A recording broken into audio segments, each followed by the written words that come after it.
Faut-il acheter plutôt un iPhone 12 ou un iPhone 12 Pro? La question se pose cette année tant les deux téléphones se ressemblent. Les deux sont compatibles 5G, les deux ont un écran OLED et les deux partagent même le même châssis et exactement les mêmes dimensions. Il y a cependant quelques différences entre ces deux modèles. On a trois types de différences. Les premières sont du côté du design et de l'ergonomie.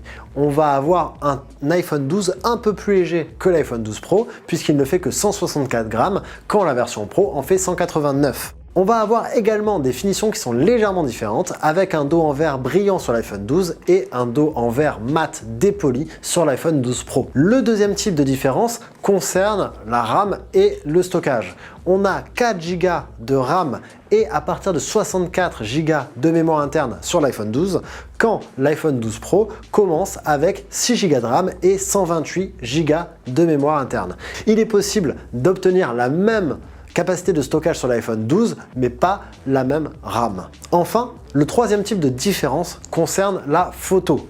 On va avoir sur l'iPhone 12 Pro un téléobjectif et un capteur LiDAR qui ne sont pas présents sur l'iPhone 12. On va également avoir la possibilité de filmer en Dolby Vision 60 images secondes sur l'iPhone 12 Pro et on devra se contenter de 30 images secondes sur l'iPhone 12. Toutes ces différences-là, aussi futiles soient-elles, ont un prix puisque l'iPhone 12 commence à 909 € quand l'iPhone 12 Pro commence lui à 1159 €.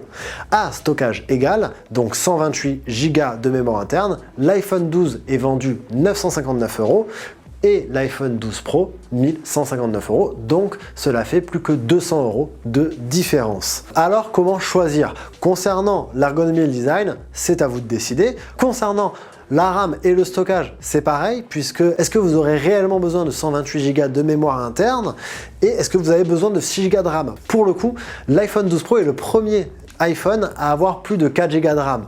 Et on n'a pas ressenti de différence entre l'iPhone 12 et l'iPhone 12 Pro avec 4 ou 6 Go de RAM. Les gros jeux tournent très bien et le multitâche se fait sans encombre. Finalement, le point sur lequel nous, au numérique, on peut vous aider, c'est plutôt la photo.